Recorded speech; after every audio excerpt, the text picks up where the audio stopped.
Palavras que respiram.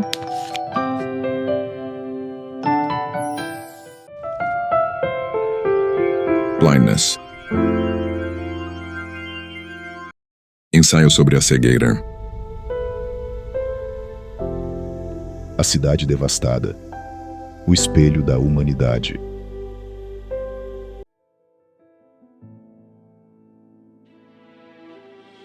Houve um incêndio e nesse momento percebemos que os soldados que nos vigiavam tinham desaparecido. E saíram. Sim. Os vossos soldados devem ter sido dos últimos a cegar. Toda a gente está cega. Toda a gente, a cidade toda, o país. Se alguém ainda vê, não o diz, cala-se. Por que é que não vive na sua casa? Por que não sei onde ela está? Não sabe. E você, sabe onde está a sua?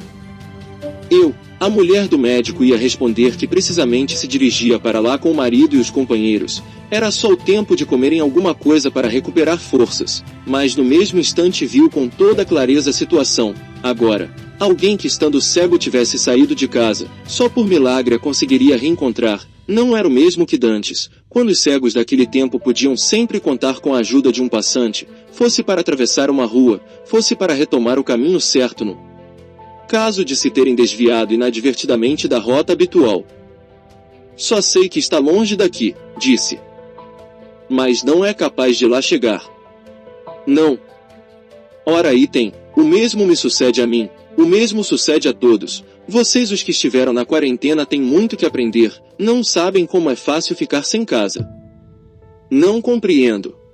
Os que andam em grupo, como nós, como quase toda a gente, quando temos de procurar comida somos obrigados a ir juntos, é a única maneira de não nos perdermos uns dos outros. E como vamos todos, como ninguém ficou a guardar a casa, o mais certo, supondo que tínhamos conseguido dar com ela, é estar já ocupada por outro grupo que também não tinha podido encontrar a sua casa. Somos uma espécie de noras voltas. Ao princípio houve algumas lutas, mas não tardamos a perceber que nós, os cegos, por assim dizer, não temos praticamente nada que possamos chamar nosso, a não ser o que levarmos no corpo.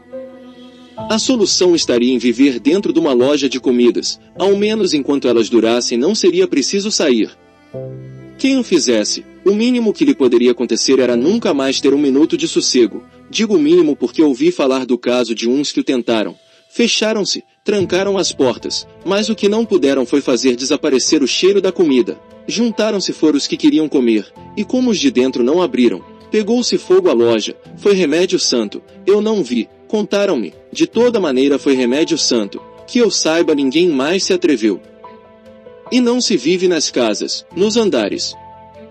Sim, vive-se, mas tanto faz, pela minha casa já deve ter passado uma quantidade de gente, não sei se algum dia conseguirei dar com ela. Além disso, nesta situação, é muito mais prático dormir nas lojas térreas, nos armazéns, escusamos de andar a subir e a descer escadas.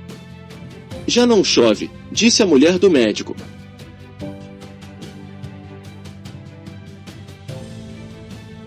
Já não chove, repetiu o homem para dentro.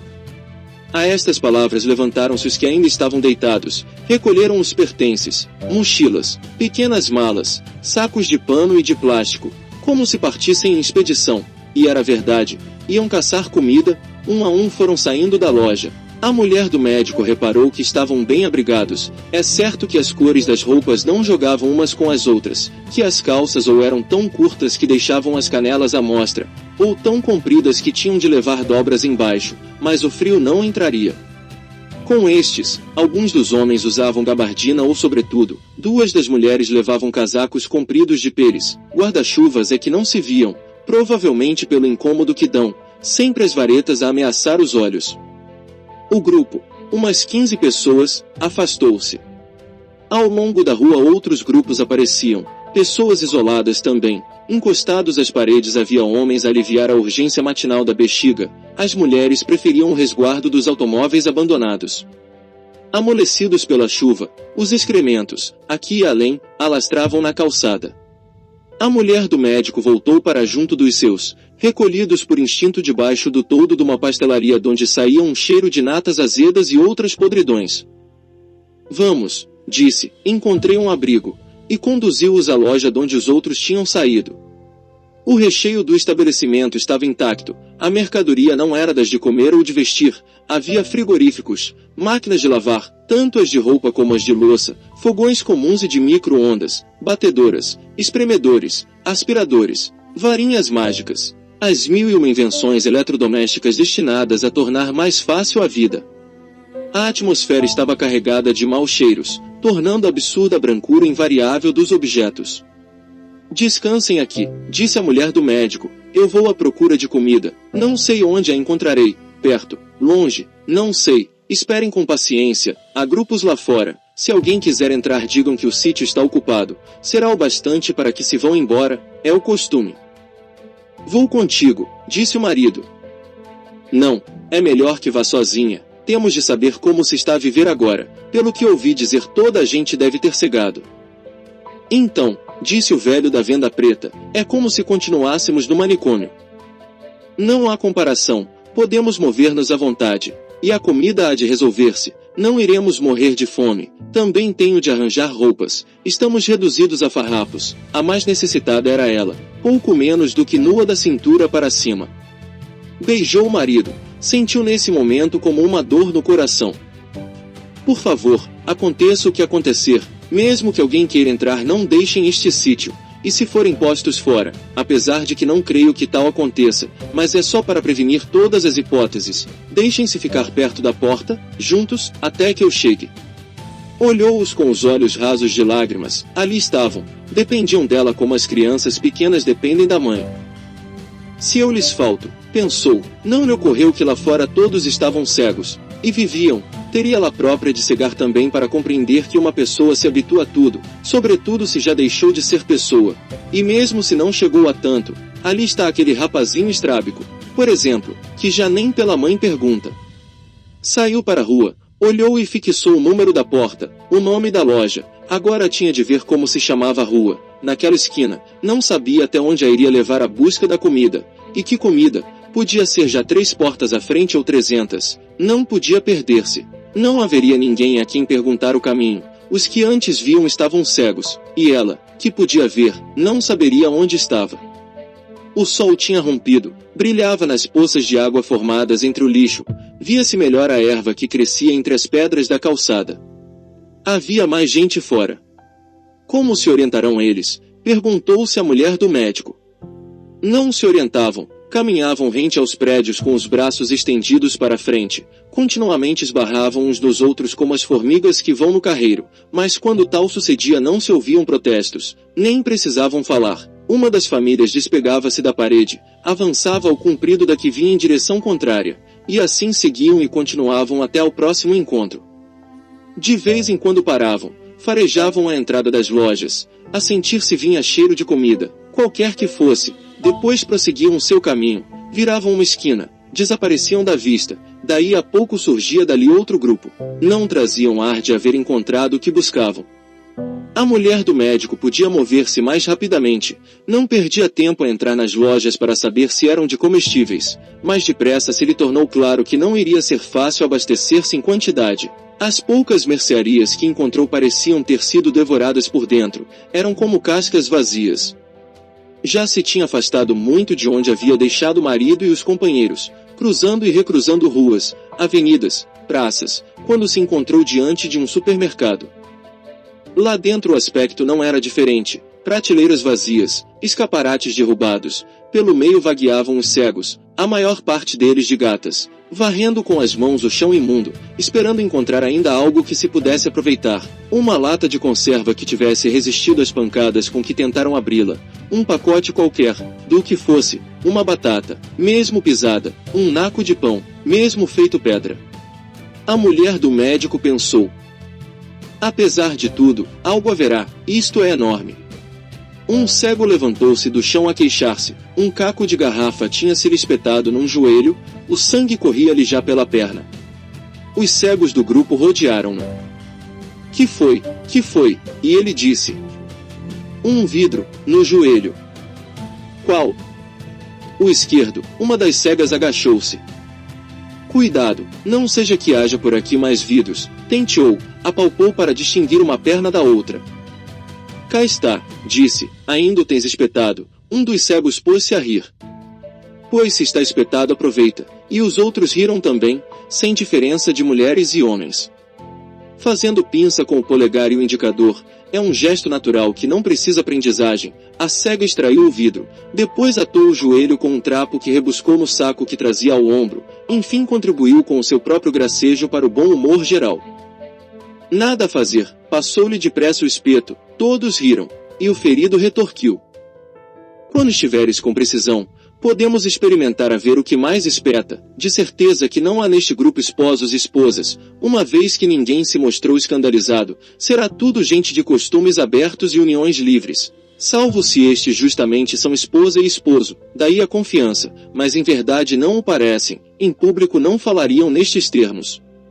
A mulher do médico olhou em redor. O que ainda houvesse de aproveitável estava a ser disputado no meio de socos que quase sempre se perdiam no ar e empurrões que não escolhiam entre amigos e adversários. Sucedendo às vezes que o objeto da peleja se lhes escapava das mãos e jazia no chão, à espera de que alguém viesse tropeçar nele. Aqui não me safo, pensou, usando uma palavra que não fazia parte do seu vocabulário corrente, uma vez mais se demonstrando que a força e a natureza das circunstâncias influem muito no léxico. Haja vista aquele militar que disse merda quando o intimaram a render-se. Por este modo absolvendo do delito de má educação futuros desabafos em situações menos perigosas. Aqui não me safo, tornou a pensar, e já se dispunha a sair quando outro pensamento lhe acudiu como uma providência. Num estabelecimento destes deve haver um armazém, não digo um armazém grande, que esse estará noutro local, longe provavelmente, mas uma reserva de certos produtos de mais consumo. Excitada pela ideia pôs-se à procura de uma porta fechada que a pudesse levar à caverna dos tesouros, mas todas estavam abertas, e lá dentro a mesma devastação, os mesmos cegos rebuscando o mesmo lixo. Finalmente, num corredor obscuro, onde a luz do dia mal penetrava, viu o que lhe pareceu ser um monta-cargas. As portas metálicas estavam fechadas, e ao lado havia uma outra porta, lisa, das que deslizam em calhas. A cave, pensou. Os cegos que chegaram até aqui deram com o caminho tapado, deviam ter percebido que se tratava de um elevador, mas ninguém se lembrou de que o normal era que houvesse também uma escada, para quando faltasse a energia elétrica, por exemplo, como era o caso agora. Empurrou a porta corrediça e recebeu quase simultaneamente duas poderosas impressões, primeira, a da escuridão profunda por onde teria de descer para chegar à cave, e logo, o cheiro inconfundível das coisas que são para comer, mesmo quando estiverem fechadas em recipientes a que chamamos herméticos, é que a fome sempre teve um olfato finíssimo, daqueles que atravessam todas as barreiras, como os cães. Voltou rapidamente atrás para apanhar do lixo os sacos de plástico de que precisaria para transportar a comida, ao mesmo tempo que a si mesma ia perguntando. Sem luz, como vou eu saber o que devo levar? Encolheu os ombros. A preocupação era estúpida. A dúvida, agora, tendo em conta o estado de debilidade em que se encontrava, deveria ser se iria ter forças para carregar com os sacos cheios, repetir o caminho todo por onde viera. Neste momento entrou-lhe no espírito um medo horrível, o de não conseguir regressar aonde o marido estava à sua espera. Sabia o nome da rua, disso não se tinha esquecido, mas haviam sido tantas as voltas que dera. O desespero paralisou-a. Depois, lentamente, como se o cérebro imóvel se tivesse posto enfim em movimento, viu-se a si mesma inclinada sobre um mapa da cidade, buscando com a ponta do dedo o itinerário mais curto, como se tivesse duas vezes olhos, uns que a olhavam vendo o mapa, outros que viam o mapa e o caminho. O corredor continuava deserto. Era uma sorte, por causa do nervosismo, da descoberta que fizera, tinha-se esquecido de fechar a porta. Fechou-a agora cuidadosamente atrás de si, para achar-se mergulhada numa escuridão total, tão cega como os cegos que estavam lá fora. A diferença era só na cor, se efetivamente são cores o branco e o negro. Roçando-se pela parede, começou a descer a escada. Se este lugar não fosse o segredo que é, e alguém viesse a subir do fundo, teriam de proceder como tinha visto na rua, despegar-se um deles da segurança do encosto, avançar roçando-se pela imprecisa substância do outro. Talvez por um instante temer absurdamente que a parede não continuasse do lado de lá. Estou a perder o juízo, pensou, E tinha razões para isso, a descer como ia por um buraco tenebroso, sem luz nem esperança de haver, até onde, estes armazéns subterrâneos em geral não são altos, primeiro lanço da escada.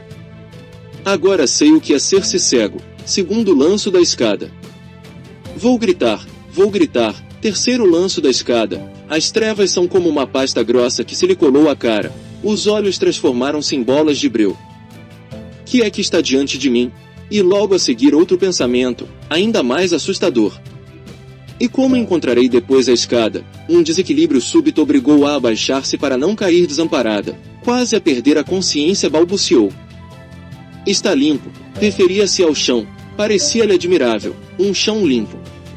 Pouco a pouco começou a voltar a si. Sentia umas dores surdas no estômago. Não que fossem elas novidade, mas neste momento era como se não existisse no seu corpo nenhum outro órgão vivo. Lá estariam, mas não queriam dar sinal de si.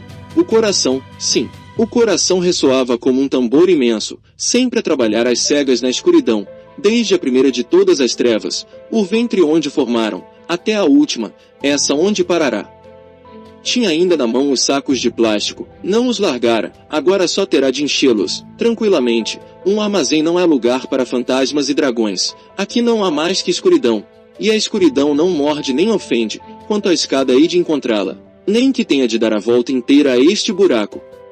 Decidida, ia levantar-se, mas lembrou-se de que estava tão cega como os cegos, melhor seria fazer como eles, avançar de gatas até encontrar algo pela frente. Prateleiras carregadas de comida, seja o que for, desde que se possa comer tal qual está, sem cozeduras nem preparações de cozinha, que o tempo não vai para fantasias.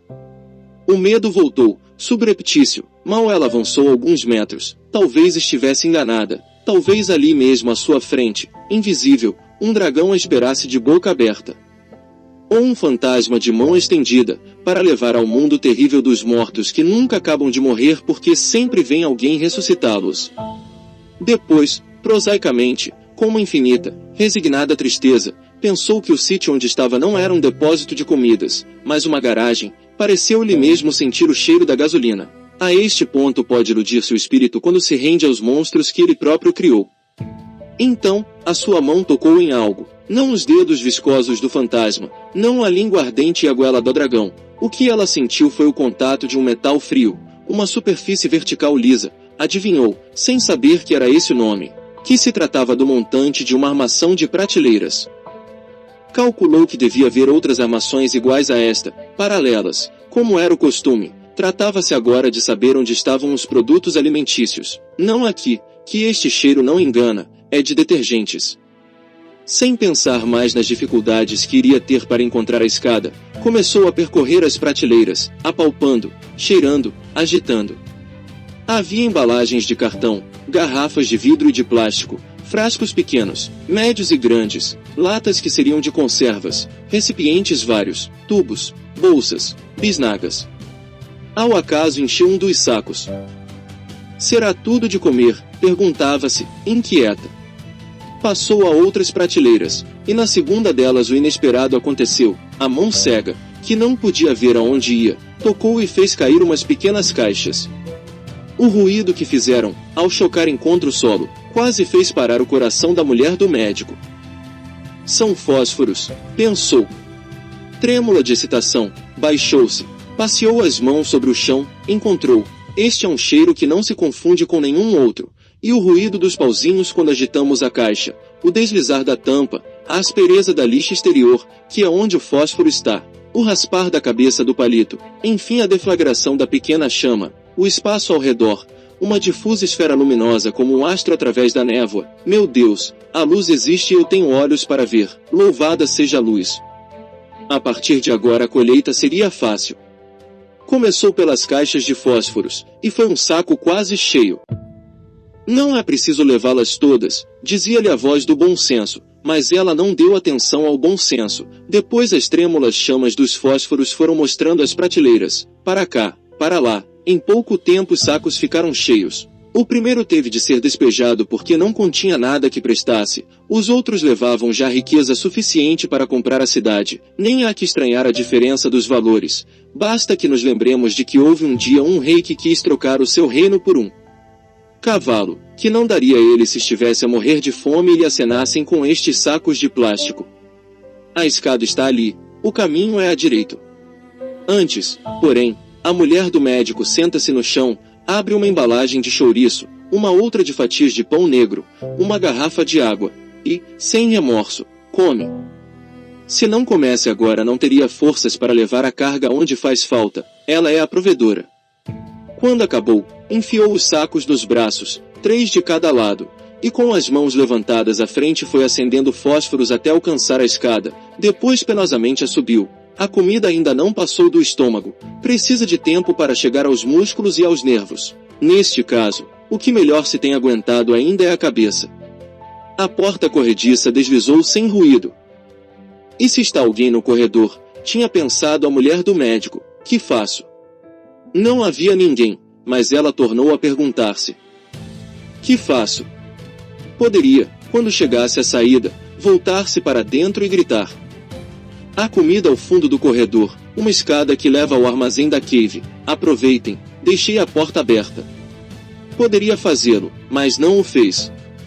Ajudando-se com o ombro, fechou a porta, dizia a si mesma que o melhor era calar. Imagine-se o que aconteceria, os cegos a correrem para lá como loucos. Seria como no manicômio quando se declarou o incêndio, rolariam pelas escadas abaixo, pisados e esmagados pelos que viessem atrás, que cairiam também. Não é a mesma coisa pôr o pé num degrau firme ou num corpo resvaladiço. E quando a comida se acabar poderei voltar por mais, pensou. Passou os sacos para as mãos, respirou fundo e avançou pelo corredor. Não a viriam, mas o cheiro do que comera. O chouriço, que estúpida fui, seria como um rasto vivo. Cerrou os dentes, apertou com toda a força as asas dos sacos. Tenho de correr, disse. Lembrou-se do cego ferido no joelho por um caco. Se me sucede o mesmo a mim, se não reparo e ponho o pé num vidro, talvez nos tenhamos esquecido de que esta mulher está sem sapatos, não teve ainda tempo de ir às sapatarias, como fazem os cegos da cidade, que apesar de infelizes invisuais, podem escolher o calçado pelo tacto. Tinha de correr, e correu. Ao princípio tentará esgueirar-se entre os grupos de cegos, procurando não lhes tocar, mas isso obrigava a ir devagar, a parar algumas vezes para escolher o caminho, o bastante para ir desprendendo de si uma aura de cheiro. Porque não só as auras perfumadas e etéreas são auras, daí a nada estava um cego a gritar. Quem é que está aqui a comer chouriço? Palavras não eram ditas. A mulher do médico atirou os cuidados para trás das costas e lançou-se numa correria desarvorada, atropelando, empurrando, derrubando, num salve-se quem puder merecedor de severa crítica, pois não é assim que se tratam pessoas cegas, para infelicidade já lhes basta. Estava a chover torrencialmente quando alcançou a rua. Melhor assim, pensou, ofegando, com as pernas a tremer, vai sentir-se menos o cheiro. Alguém tinha deitado a mão ao último farrapo que mal a tapava da cintura para cima, agora ia de peitos descobertos. Por eles, lustralmente, palavra fina, lhe escorria a água do céu. Não era a liberdade guiando o povo. Os sacos, felizmente cheios, pesam demasiado para os levar levantados como uma bandeira. Tem isto seu inconveniente, já que as excitantes fragrâncias vão viajando à altura do nariz dos cães. Como podiam eles faltar, agora sem donos que os cuidem e alimentem? É quase uma matilha que segue a mulher do médico. Oxalá um destes bichos não se lembre de adiantar o dente para experimentar a resistência do plástico. Com uma chuva destas, que pouco lhe falta para dilúvio, seria de esperar que as pessoas estivessem recolhidas, à espera de que o tempo estiasse. Não é assim, porém, por toda a parte há cegos de boca aberta para as alturas, matando a sede, armazenando água em todos os recantos do corpo, e outros cegos, mais previdentes, e sobretudo mais sensatos, sustentam nas mãos baldes, tachos e panelas, e levantam-nos ao céu generoso. É bem certo que Deus dá a nuvem conforme a sede. Não tinha ocorrido à mulher do médico a probabilidade de que das torneiras das casas poderia não estar a sair sequer uma gota do precioso líquido. É o defeito da civilização, habituamo-nos à comodidade da água encanada, posta ao domicílio, e esquecemo-nos de que para que tal suceda tem de haver pessoas que abram e fechem válvulas de distribuição, estações de elevação que necessitam de energia elétrica, computadores para regular os débitos e administrar as reservas, e para tudo faltam os olhos. Também os faltam para ver este quadro: uma mulher carregada com sacos de plástico, andando por uma rua alagada, entre lixo apodrecido e excrementos humanos e de animais, automóveis e caminhões largados de qualquer maneira e atravancando a via pública, alguns com as rodas já cercadas de erva, e os cegos, de boca aberta, abrindo também os olhos para o céu branco. Parece impossível como pode chover de um céu assim. A mulher do médico vai lendo os letreiros das ruas, lembra-se de uns, de outros não, e chega um momento em que compreende que se desorientou e perdeu. Não há dúvida, está perdida. Deu uma volta, deu outra, já não reconhece nem as ruas nem os nomes delas. Então, desesperada, deixou-se cair no chão sujíssimo, empapado de lama negra, e, vazia de forças, de todas as forças, desatou a chorar. Os cães rodearam-na, farejam os sacos, mas sem convicção, como se já lhes tivesse passado a hora de comer. Um deles lambe-lhe a cara, talvez desde pequeno tenha sido habituado a enxugar prantos. A mulher toca-lhe na cabeça, passa-lhe a mão pelo lombo encharcado, e o resto das lágrimas chora-as abraçada a ele. Quando enfim levantou os olhos, 1000 vezes louvado seja o Deus das encruzilhadas, viu que tinha diante de si um grande mapa, desses que os departamentos municipais de turismo espalham no centro das cidades, sobretudo para uso e tranquilidade dos visitantes, que tanto querem poder dizer aonde foram como precisam saber onde estão. Agora, estando toda a gente cega, parece fácil dar por mal empregado o dinheiro que se gastou, afinal há que ter paciência, dar tempo ao tempo. Já devíamos ter aprendido, e de uma vez para sempre, que o destino tem de fazer muitos rodeios para chegar a qualquer parte. Só ele sabe o que lhe terá custado trazer aqui este mapa para dizer a esta mulher onde está. Não estava tão longe quanto cria, apenas se tinha desviado noutra direção. Só terás de seguir por esta rua até uma praça, aí contas 2 ruas para a esquerda, depois viras na primeira direita. É essa a que procuras, do número não te esqueceste. Os cães foram ficando para trás, alguma coisa os distraiu pelo caminho, ou estão muito habituados ao bairro e não querem deixá-lo. Só o cão que tinha bebido as lágrimas acompanhou quem a chorara. Provavelmente este encontro da mulher e do mapa, tão bem preparado pelo destino, incluía também um cão. O certo é que entraram juntos na loja. O cão das lágrimas não estranhou ver pessoas estendidas no chão, tão imóveis que pareciam mortas. Estava habituado, às vezes deixavam-no dormir no meio delas, e quando era hora de se levantarem, quase sempre estavam vivas.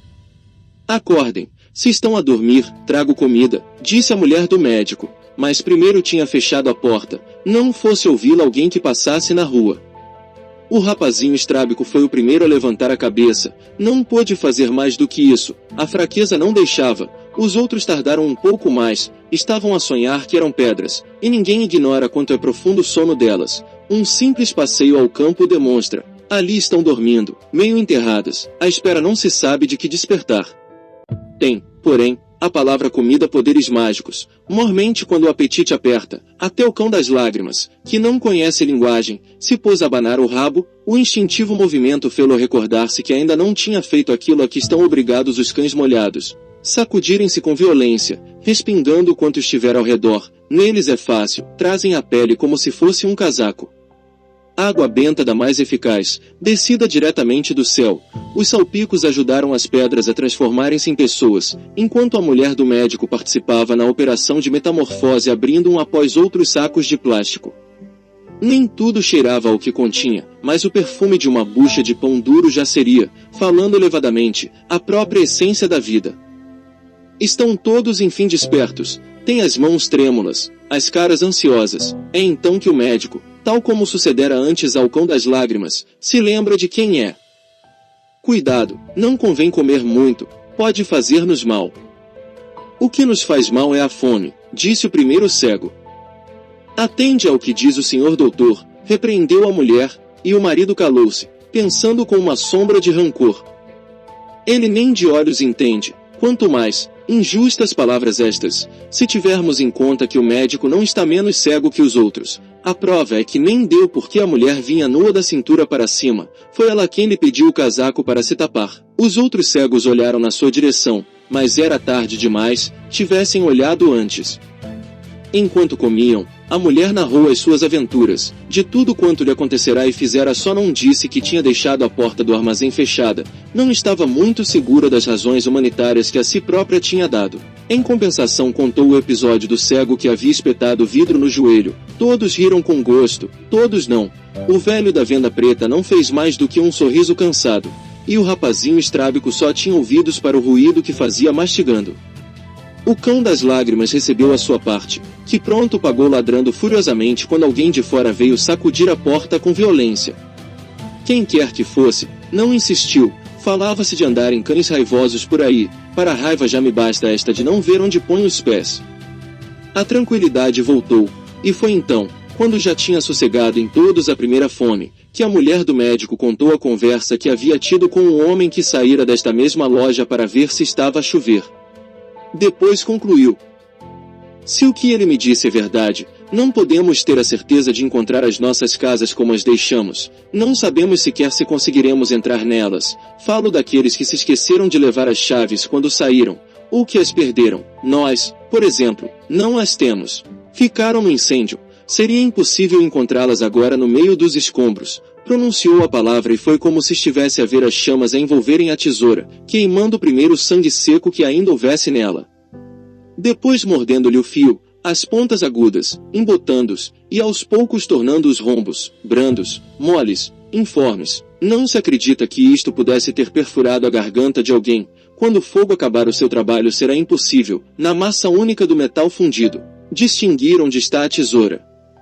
E onde estão as chaves? As chaves, disse o médico, tenho-as eu. E, introduzindo dificilmente 3 dedos num bolsinho das esfarrapadas calças, rente ao cós, extraiu de dentro uma pequena argola com 3 chaves. Como é que as tens tu, se eu as tinha posto na minha mala de mão, que lá ficou? Tirei-as, tive medo de que pudessem perder-se, achei que estavam mais seguras andando sempre comigo, e era também uma maneira de acreditar que um dia havíamos de voltar para casa. É bom termos as chaves, mas pode ser que nos encontremos com a porta arrombada. Podem nem o ter tentado, sequer. Por momentos haviam se esquecido dos outros, mas agora era preciso saber, de todos eles, o que se tinha passado com as suas chaves. A primeira a falar foi a rapariga dos óculos escuros. Os meus pais ficaram em casa quando a ambulância me foi buscar, não sei o que lhes terá sucedido depois. A seguir falou o velho da venda preta. Eu estava em casa quando cheguei, bateram à porta, a dona da casa foi dizer-me que estavam ali uns enfermeiros à minha procura.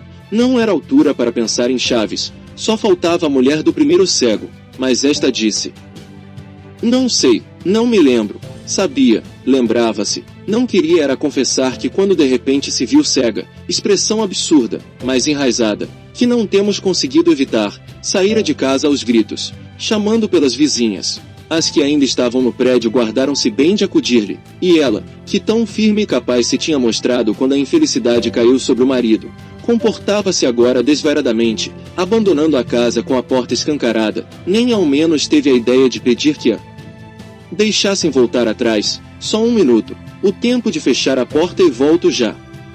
Ao rapazinho estrábico ninguém lhe perguntou pela chave da casa, se o pobre menino nem conseguiu ainda lembrar-se de onde mora. Então a mulher do médico tocou levemente na mão da rapariga dos óculos escuros. Começamos pela tua casa, que é a que está mais perto, mas antes precisamos encontrar roupas e sapatos. Não podemos andar por aí nesta figura, sujos e rotos. Fez um movimento para se levantar, porém reparou que o rapazinho estrábico, já reconfortado, repleto, voltará a adormecer. Disse: descansemos então, durmamos um pouco, logo mais tarde iremos ver o que nos espera. Despiu a saia molhada, depois, para aquecer-se, chegou-se para o marido. O mesmo fizeram o primeiro cego e a mulher.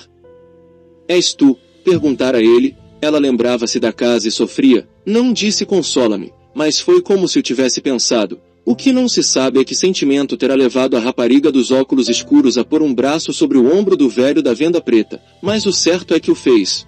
E assim ficaram, ela dormindo, mas ele não.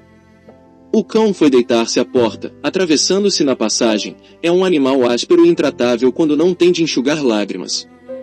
Vestiram-se e calçaram-se. O que ainda não acharam foi maneira de lavar-se, mas já fazem uma grande diferença dos outros cegos, as cores das roupas, não obstante a relativa escassez da oferta, porque, como se costuma dizer, a fruta está muito escolhida, combinam bem umas com as outras, é a vantagem de ter conosco alguém que nos aconselha.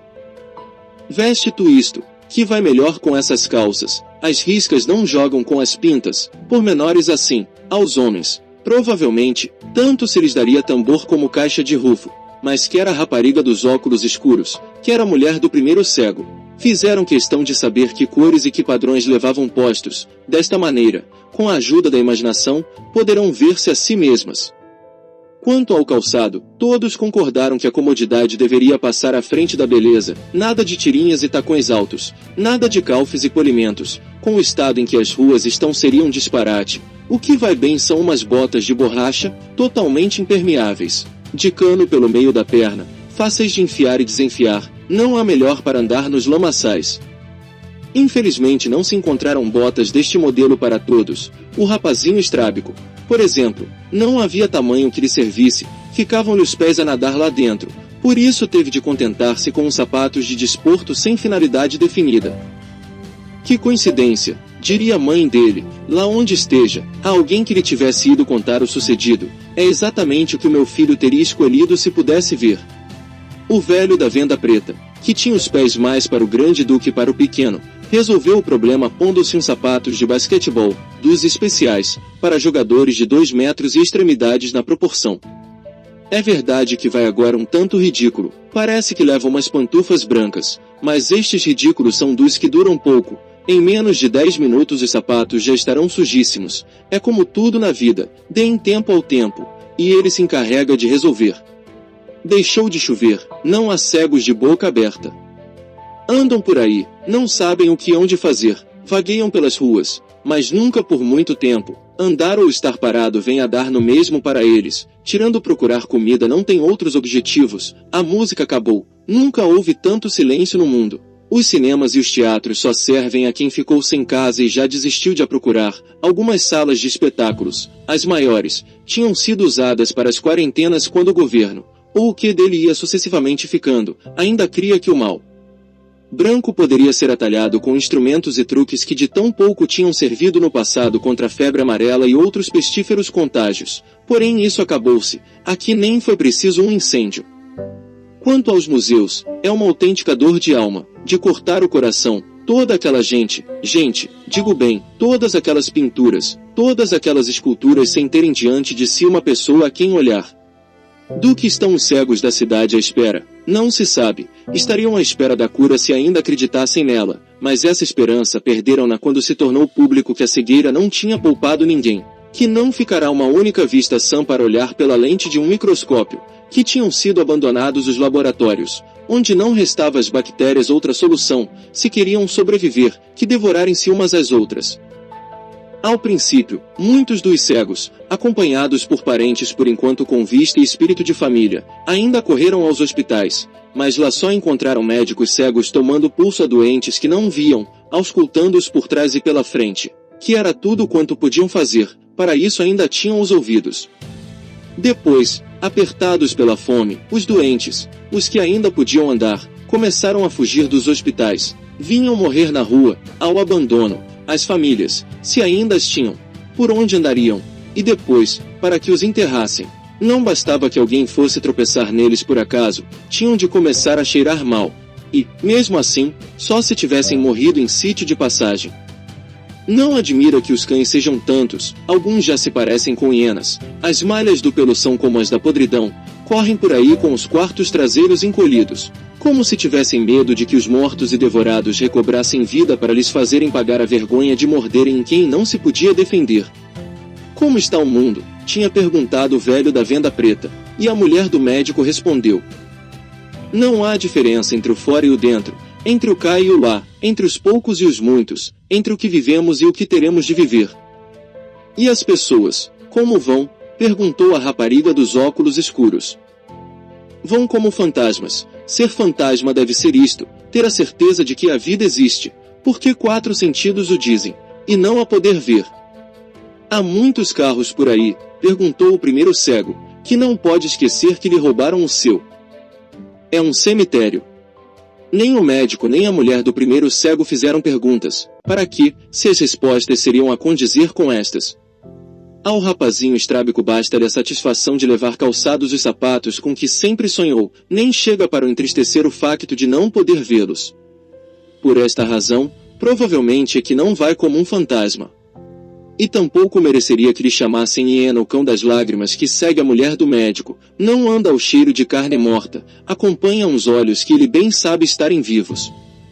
A casa da rapariga dos óculos escuros não está longe, mas a estes esfomeados de uma semana só agora é que as forças começam a voltar-lhes, por isso caminham tão devagar, para descansar não tem outro remédio que sentarem-se no chão. Não valeu a pena ter tido tantos cuidados com a escolha das cores e do desenho, se em tão pouco tempo as roupas já estão a ficar imundas.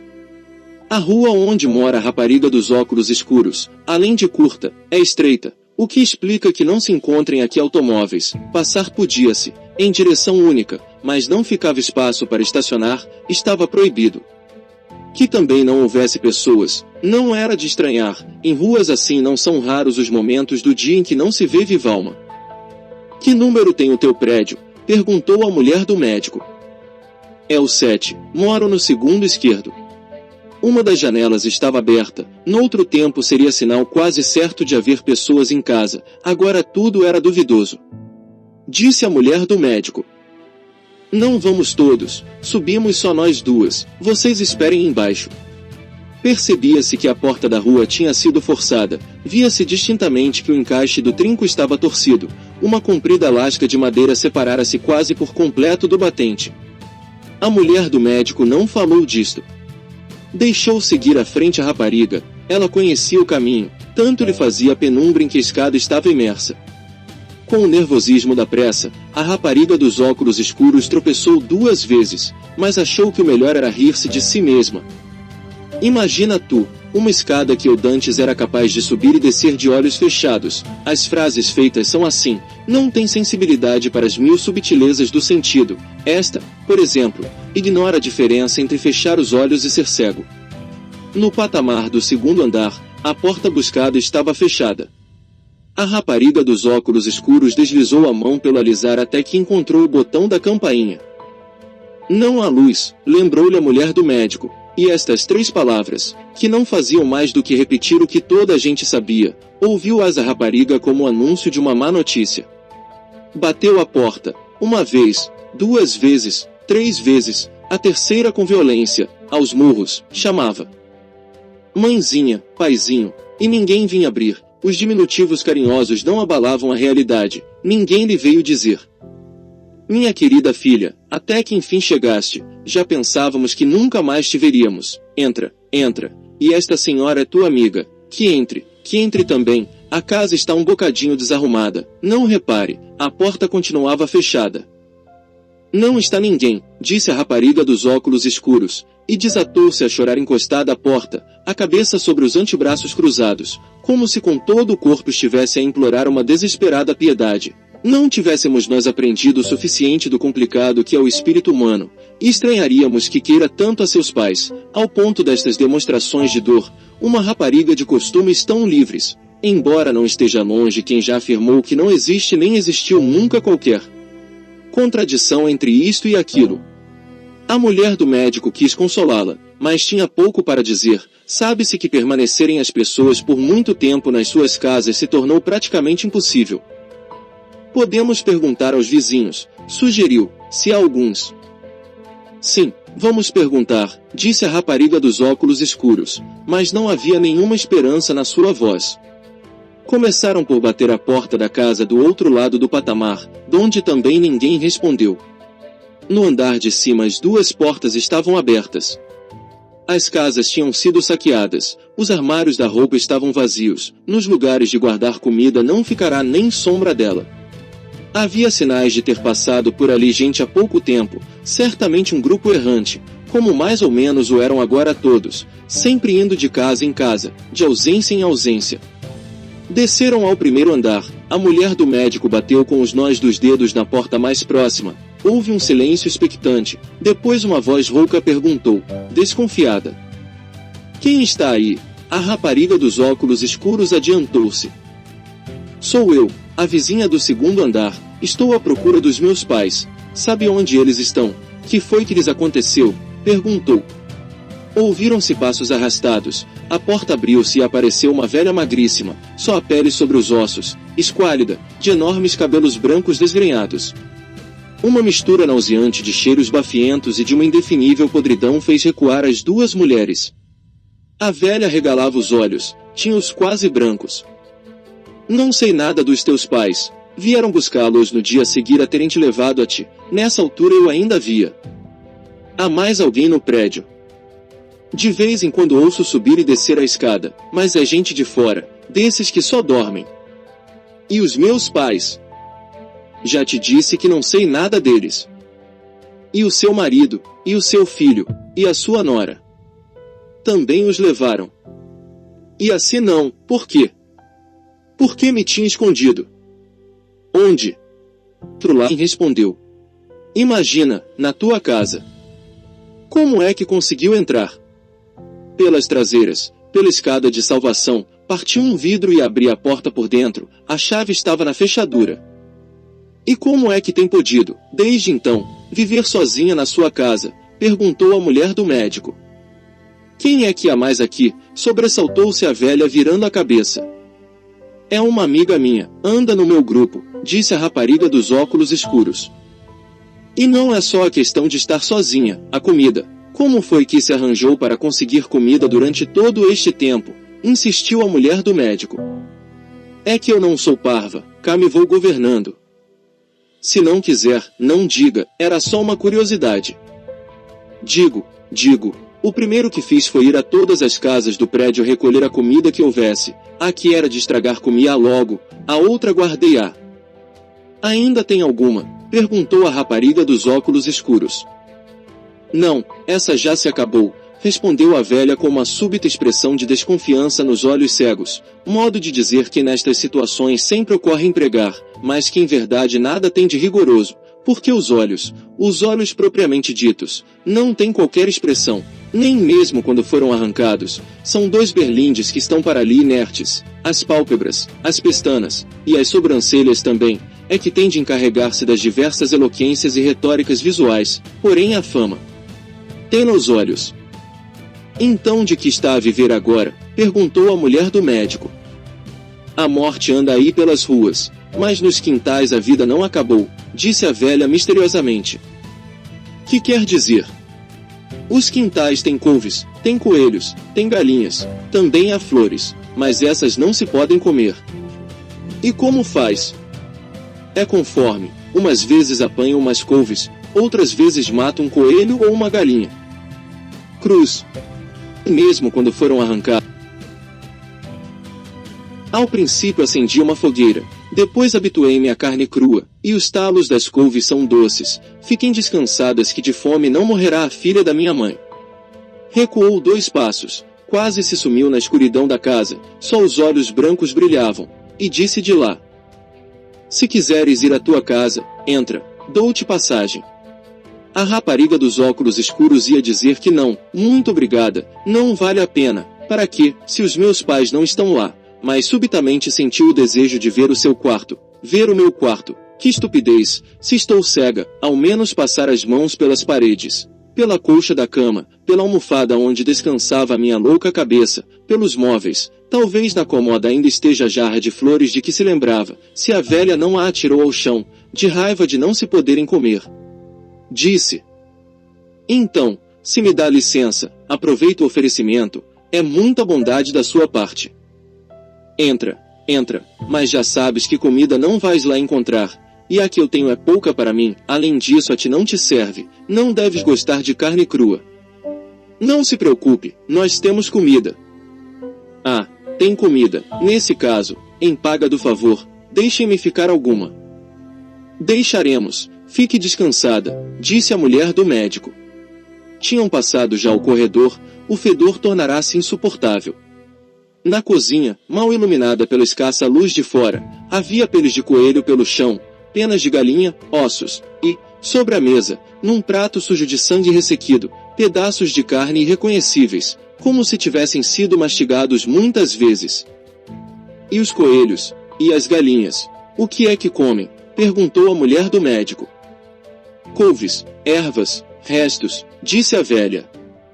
Restos, de quê? De tudo, até de carne. Não nos diga que as galinhas e os coelhos comem carne. Os coelhos ainda não, mas as galinhas ficam doidas de satisfação. Os animais são como as pessoas, acabam por habituar-se a tudo. A velha movia-se com segurança, sem tropeçar, afastou uma cadeira do caminho como se a estivesse a ver, depois apontou a porta que dava para a escada de salvação. Por ali, tenham cuidado, não escorreguem, o corrimão não está muito firme. E a porta? Perguntou a rapariga dos óculos escuros. A porta é só empurrar, a chave tenho-a eu, está por aí. É minha, ia dizer a rapariga, mas no mesmo instante pensou que esta chave não lhe serviria para nada se os pais, ou alguém por eles, tivessem levado consigo as outras, as da frente. Não podia estar a pedir a esta vizinha que a deixasse passar de todas as vezes que quisesse entrar e sair. Sentiu um leve aperto no coração. Seria porque ia entrar em sua casa, seria por saber que os pais não estariam lá, seria porque a cozinha estava limpa e arrumada, o pó sobre os móveis não era excessivo, outra vantagem do tempo chuvoso, além de ter feito crescer as couves e as ervas, de facto, os quintais, vistos de cima, tinham parecido à mulher do médico selvas em miniatura. Andarão a soltos coelhos? Perguntou-se, de certeza que não, continuariam a viver nas coelheiras, à espera da mão cega que lhes traria as folhas de couve e que depois os há de filar pelas orelhas e tirar de lá a espernear, enquanto a outra mão prepara o golpe cego que lhes deslocará as vértebras junto ao crânio. A memória da rapariga dos óculos escuros tinha-a levado pelo interior da casa. Como a velha do andar de baixo também não tropeçou nem duvidou, a cama dos pais estava por fazer, deviam tê-los vindo buscar de madrugada, sentou-se ali a chorar. A mulher do médico veio sentar-se ao lado dela, disse-lhe: Não chores, que outras palavras se podem dizer, as lágrimas que sentido tem quando o mundo perdeu todo o sentido. No quarto da rapariga, sobre a cômoda, havia uma jarra de vidro com flores já secas, a água evaporara-se, foi para lá que as mãos cegas se dirigiram, os dedos roçaram as pétalas mortas, como a vida é frágil, se a abandonam. A mulher do médico abriu a janela, olhou para a rua, lá estavam todos, sentados no chão, pacientemente esperando. O cão das lágrimas foi o único que levantou a cabeça, deu-lhe aviso subtil ouvido. O céu, outra vez coberto, começava a escurecer, a noite vinha chegando. Pensou que hoje não precisariam de andar à procura de um abrigo para dormirem, ficariam aqui. A velha não vai gostar que lhe passemos todos pela casa, murmurou. Neste momento, a rapariga dos óculos escuros tocava-lhe no ombro, dizia: As chaves estavam postas na fechadura, não as levaram. A dificuldade, se o era, estava portanto resolvida, não teriam de suportar o mau humor da velha do primeiro andar. Vou descer a chamá-los, a noite não tarda, que bom, ao menos hoje podemos dormir numa casa, debaixo do teto de uma casa, disse a mulher do médico. Vocês ficam na cama dos meus pais. Veremos depois isso. Aqui quem manda sou eu, estou na minha casa. Tens razão, será como queres. A mulher do médico abraçou a rapariga, depois desceu a buscar a companhia. Pela escada acima, falando animados, de vez em quando tropeçando nos degraus apesar de o guia ter dito: São 10 em cada lanço, parecia que vinham de visita. O cão das lágrimas seguia-os tranquilamente, como se fosse coisa de toda a vida. No patamar, a rapariga dos óculos escuros olhava para baixo. É o costume quando sobe alguém, seja para saber de quem se trata, se não é pessoa conhecida, seja para festejar com palavras de acolhimento, se são amigos. Neste caso nem era preciso ter olhos para saber quem chegava. Entrem, entrem, ponham-se à vontade. A velha do primeiro andar tinha parecido a espreitar a porta, julgou que o tropel fosse de um desses bandos que aparecem para dormir, nisto não errava, perguntou: Quem vem lá? E a rapariga dos óculos escuros respondeu de cima: É o meu grupo. A velha ficou confusa. Como é que ela tinha podido chegar ao patamar? Compreendeu logo a seguir e irritou-se consigo mesma por não se ter lembrado de procurar e recolher as chaves das portas da frente. Era como se estivesse a perder os direitos de propriedade de um prédio de que, desde há meses, era a única habitante. Não encontrou melhor maneira de compensar a súbita frustração que dizer, abrindo a porta: olhem que tem de me dar a comida, não se façam esquecidos. E como nem a mulher do médico nem a rapariga dos óculos escuros, uma ocupada em guiar os que chegavam, outra em recebê-los, lhe responderam, gritou destemperada. Ouviram, muito mal fez, porque o cão das lágrimas, que nesse momento exato passava diante dela, saltou a ladrar-lhe furioso, a escada troava toda com o alarido, foi mão de santo, a velha deu um berro de susto e meteu-se atropeladamente em casa, atirando com a porta. Quem é esta bruxa? Perguntou o velho da venda preta. São coisas que se dizem quando não sabemos ter olhos para nós próprios. Vivesse ele como ela tem vivido. E queríamos ver quanto lhe durariam os modos civilizados. Não havia comida senão a que traziam nos sacos, a água tinham de poupá-la até a última gota, e a respeito de iluminação foi muita sorte terem encontrado 2 velas no armário da cozinha, ali guardadas para acudir a ocasionais faltas de energia e que a mulher do médico acendeu em seu próprio benefício. Os outros não precisavam, já tinham uma luz dentro das cabeças, tão forte que os cegara. Não dispunham os companheiros de mais do que este pouco, e contudo veio a ser uma festa de família, daquelas raras, onde o que é de cada um, é de todos. Antes de se sentarem à mesa, a rapariga dos óculos escuros e a mulher do médico desceram ao andar de baixo, foram cumprir a promessa, se não seria mais exato dizer que foram satisfazer a exigência, de pagar com comida a passagem por aquela alfândega. A velha recebeu-as queixosa, resmungona, o maldito do cão que só por um milagre a não tinha devorado. Muita comida devem vocês ter para poderem sustentar uma fera assim, insinuou, como se esperasse, por meio deste recriminatório reparo, suscitar nas 2 emissárias o que chamamos remorsos de consciência. Realmente, diriam uma a outra, não seria humano deixar morrer à fome uma pobre velha enquanto um bruto animal se alimenta a tripa forra. Não voltaram atrás as 2 mulheres para irem buscar mais comida, a que lhe levaram já era uma generosa porção, se tivermos em conta as difíceis circunstâncias da vida actual, e assim inesperadamente o entendeu a velha do andar de baixo, no fim das contas menos malvada do que parecia, que foi dentro buscar-lhes a chave das traseiras da casa, dizendo depois para a rapariga dos óculos escuros: toma, é a tua chave. E, como se isto fosse pouco, ainda murmurou, ao fechar a porta: muito obrigada. Maravilhadas subiram as 2 mulheres, afinal a bruxa tinha sentimentos. Não era má pessoa, ter ficado sozinha é que deve ter lhe dado cabo do juízo, comentou a rapariga dos óculos escuros sem parecer pensar no que dizia.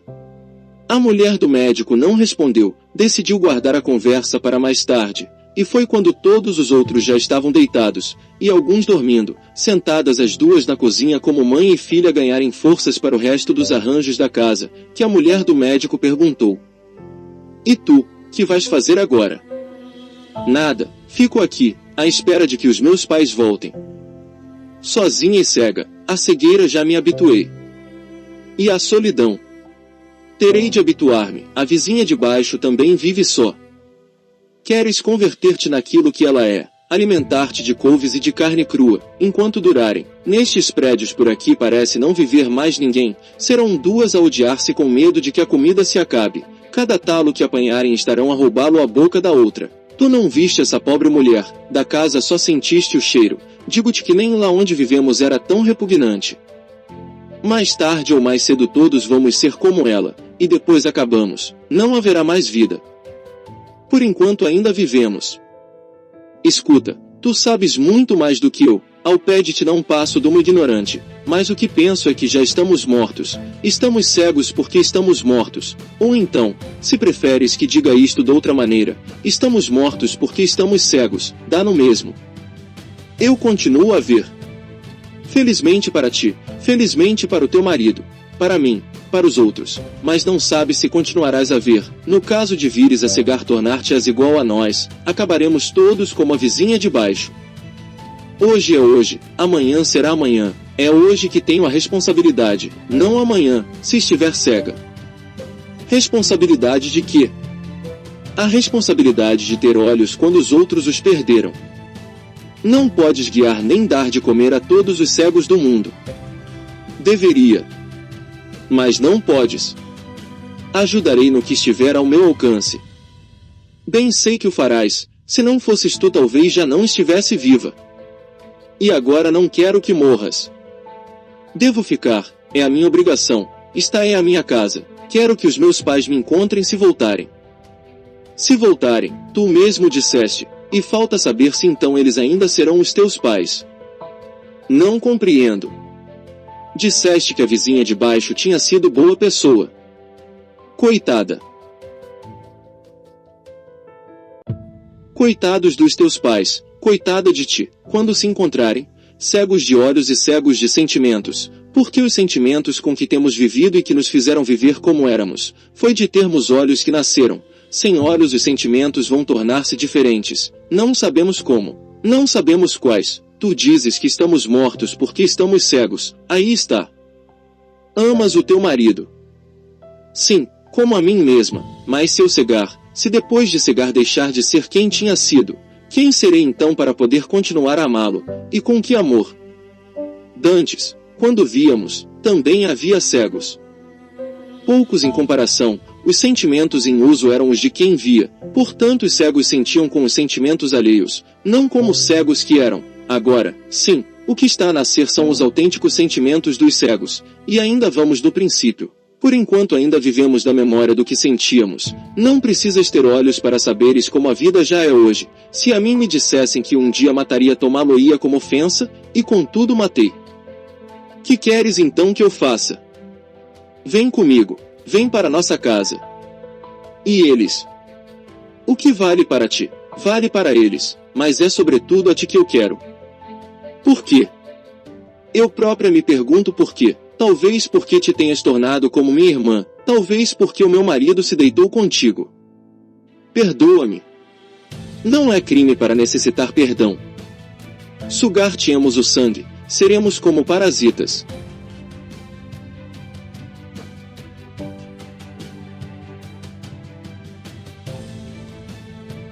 Já não faltavam quando víamos, e quanto ao sangue, para alguma coisa há de ele servir, além de sustentar o corpo que o transporta. E agora vamos dormir, que amanhã é outra vida. Outra vida, ou a mesma. O rapazito estrábico, quando acordou, quis ir à retrete, estava com diarreia, alguma coisa que lhe caiu mal na fraqueza, mas logo se viu que não era possível lá entrar. Pelos vistos a velha do andar de baixo tinha andado a servir-se de todas as retretes do prédio até não as poder usar mais, só por um extraordinário acaso nenhum dos 7, ontem, antes de irem deitar-se, precisou de dar satisfação a urgências do baixo ventre, senão já o saberiam. Agora todos as sentiam, e acima de todos o pobre do rapaz que já não podia segurar-se mais, de facto, por muito que nos custe reconhecê-lo. Estas realidades sujas da vida também têm de ser consideradas em qualquer relato. Com a tripa em sossego qualquer um tem ideias. Discutir, por exemplo, se existe uma relação direta entre os olhos e os sentimentos, ou se o sentido de responsabilidade é a consequência natural de uma boa visão, mas quando a aflição aperta, quando o corpo se nos desmanda de dor e angústia, então é que se vê o animalzinho que somos. O quintal, exclamou a mulher do médico, e tinha razão, se não fosse tão cedo já lá iríamos encontrar a vizinha do andar de baixo.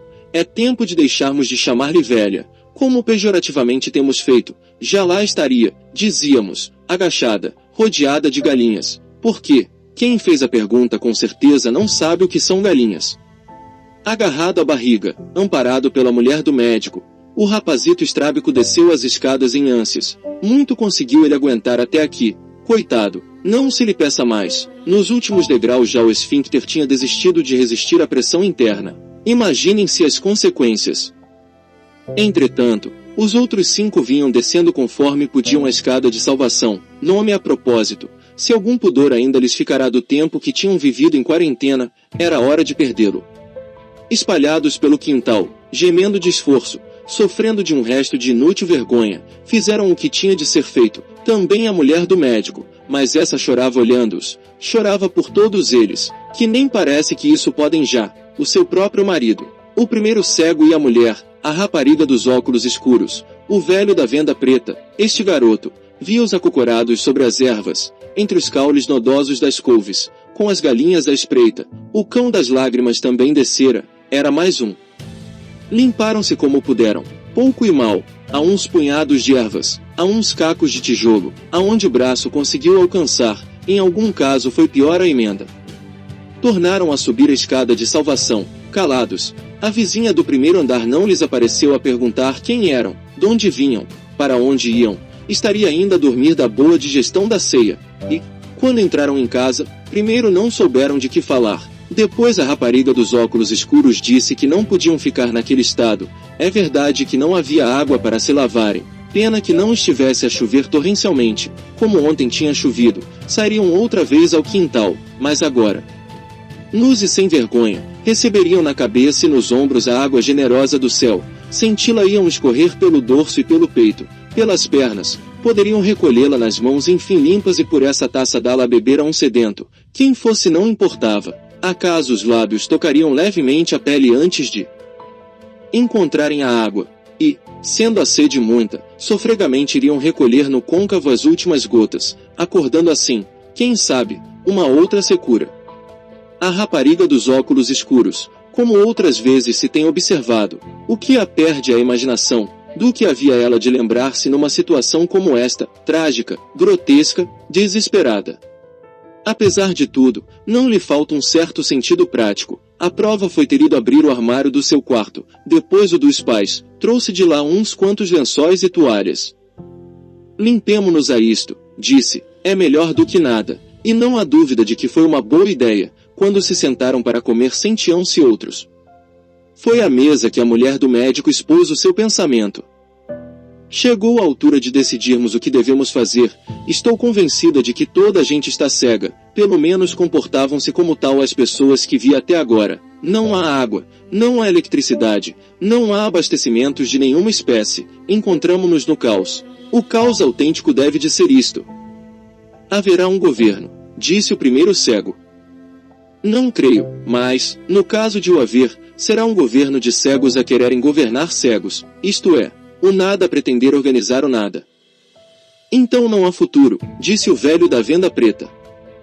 Não sei se haverá futuro, do que agora se trata é de saber como poderemos viver neste presente. Sem futuro, o presente não serve para nada, é como se não existisse. Pode ser que a humanidade venha a conseguir viver sem olhos, mas então deixará de ser humanidade. O resultado está à vista. Qual de nós se considerará ainda tão humano como antes queria ser? Eu, por exemplo, matei um homem.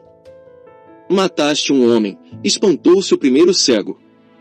Sim, o que mandava do outro lado, espetei-lhe uma tesoura na garganta. Mataste para vingar-nos, para vingar as mulheres tinha de ser uma mulher, disse a rapariga dos óculos escuros. E a vingança, sendo justa, é coisa humana. Se a vítima não tiver um direito sobre o carrasco, então não haverá justiça. Nem humanidade, acrescentou a mulher do primeiro cego. Voltemos à questão, disse a mulher do médico. Se continuarmos juntos talvez consigamos sobreviver, se nos separarmos seremos engolidos pela massa e destroçados. Disseste que há grupos organizados de cegos, observou o médico. Isso significa que estão a ser inventadas maneiras novas de viver, não é forçoso que acabemos destroçados, como prevês. Não sei até que ponto estarão realmente organizados, só os vejo andarem por aí à procura de comida e de sítio para dormir, nada mais. Regressamos à horda primitiva, disse o velho da venda preta, com a diferença de que não somos uns quantos milhares de homens e mulheres numa natureza imensa e intacta, mas milhares de milhões num mundo descarnado e exaurido. E cego, acrescentou a mulher do médico, quando começar a tornar-se difícil encontrar água e comida. O mais certo é que estes grupos se desagreguem. Cada pessoa pensará que sozinha poderá sobreviver melhor, não terá de repartir com outros. O que puder apanhar é seu, de ninguém mais. Os grupos que por aí existem devem ter chefes, alguém que mande e organize, lembrou o primeiro cego. Talvez, mas neste caso tão cegos estão os que mandem como os que forem mandados. Tu não estás cega, disse a rapariga dos óculos escuros, por isso tem sido a que manda e organiza. Não mando, organizo o que posso, sou, unicamente, os olhos que vocês deixaram de ter. Uma espécie de chefe natural, um rei com olhos numa terra de cegos, disse o velho da venda preta. Se assim é, então deixem-se guiar pelos meus olhos enquanto eles durarem. Por isso o que proponho é que, em lugar de nos dispersarmos, ela nesta casa, vocês na vossa, tu na tua, continuemos a viver juntos. Podemos ficar aqui, disse a rapariga dos óculos escuros. A nossa casa é maior. Supondo que não esteja ocupada, recordou a mulher do primeiro cego. Quando lá chegarmos o saberemos, se assim for voltaremos para aqui, ou iríamos ver a vossa, ou a tua, acrescentou dirigindo-se ao velho da venda preta, e ele respondeu. Não tenho casa minha, vivia sozinho num quarto.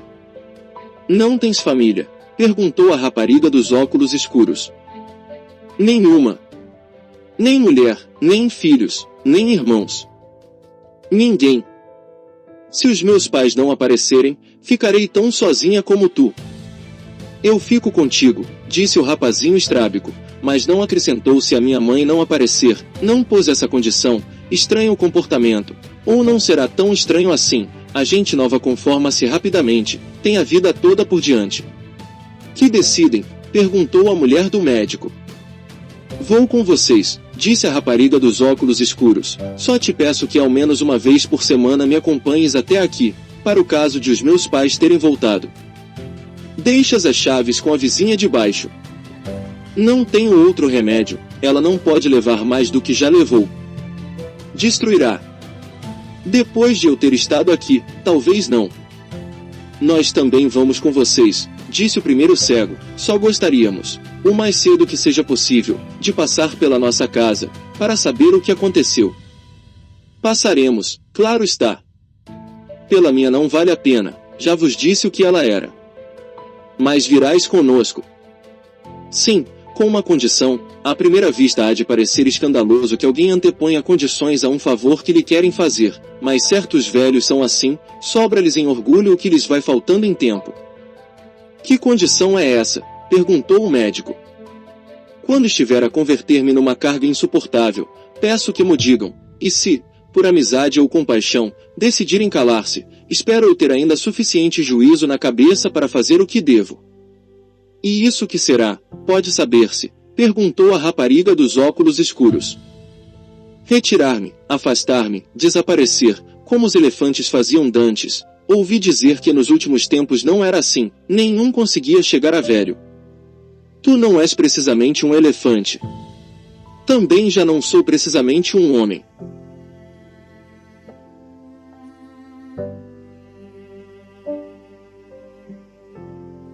Sobretudo se começares a dar respostas de criança, retorquiu a rapariga dos óculos escuros, e esta conversa ficou por aqui.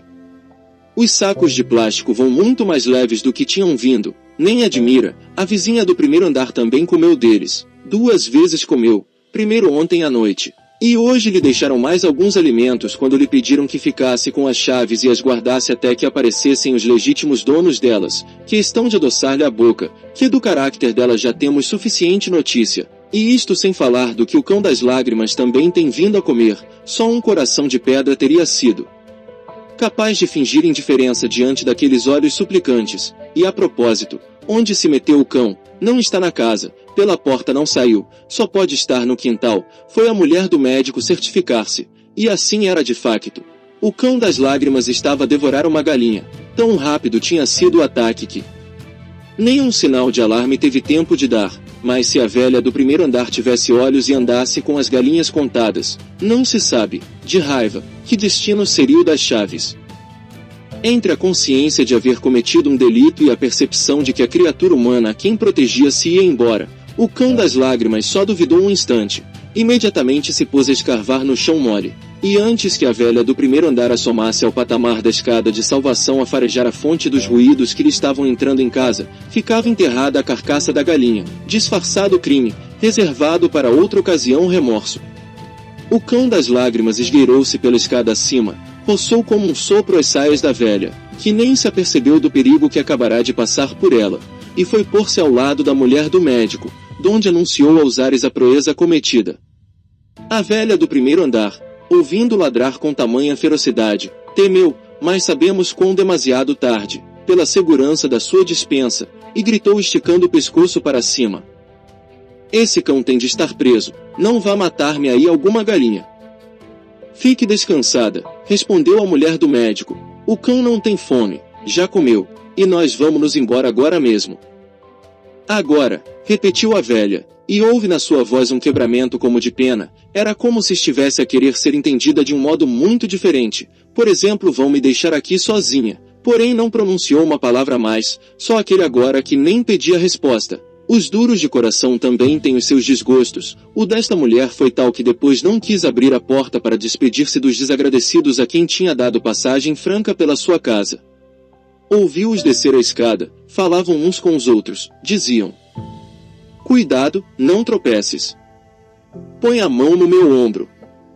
Segura-te ao corrimão, são palavras de sempre, mas agora mais comuns neste mundo de cegos. O que lhe pareceu estranho foi ouvir uma das mulheres dizer: aqui está tão escuro que não consigo ver. Que a cegueira desta mulher não fosse branca já era, só por si, surpreendente, mas que ela não pudesse ver por estar escuro, que poderia isto significar? Quis pensar, fez força, mas a cabeça esvaída não ajudou. Daí a pouco estava a dizer consigo mesma: ouvi mal, foi o que foi. Na rua, a mulher do médico lembrou-se do que tinha dito. Devia dar mais atenção ao seu falar, mover-se como quem tem olhos. Podia. Mas as palavras têm de ser de cego, pensou. Reunidos no passeio, dispôs os companheiros em 2 filas de 3. Na primeira colocou o marido e a rapariga dos óculos escuros, com o rapazinho estrábico ao meio. Na segunda fila o velho da venda preta e o primeiro cego, um de cada lado da outra mulher. Queria tê-los a todos perto de si, não na frágil fila indiana do costume, que essa a todo momento podia romper-se. Bastava que se cruzassem no caminho com um grupo mais numeroso ou mais brutal. E seria como no mar um paquete a cortar em 2 uma falua que se lhe tivesse metido à frente. Conhecem-se as consequências de tais acidentes: naufrágio, destroços, gente afogada, inúteis gritos de socorro na vastidão. O paquete já lá vai adiante. Nem se apercebeu do abauroamento. Assim aconteceria com estes, um cego aqui, outro além, perdidos nas desordenadas correntes dos outros cegos, como as ondas do mar que não se detêm e não sabem aonde vão. E a mulher do médico sem saber, também ela, a quem deverá acudir primeiro, deitando a mão ao marido, talvez ao rapazinho estrábico, mas perdendo a rapariga. Dos óculos escuros, os outros 2, o velho da venda preta, muito longe, a caminho do cemitério dos elefantes. O que está a fazer agora é a passar a volta de todos e de si própria uma corda de tiras de pano entrançadas, feita enquanto os outros dormiam. Não se agarrem a ela, disse, agarrem-na, sim, com toda a força que tiverem, não a larguem em caso algum, seja o que for que aconteça. Não deviam caminhar demasiado juntos para não tropeçarem uns nos outros, mas teriam de sentir a proximidade dos seus vizinhos, o contato se fosse possível. Só um deles não precisava preocupar-se com estas novas questões de tática de progressão no terreno. Esse era o rapazinho estrábico, que ia no meio, protegido por todos os lados. Nenhum dos nossos cegos se lembrou de perguntar como é que vão navegando os outros grupos, se também andam assim atados, por este ou outros processos, mas a resposta seria fácil.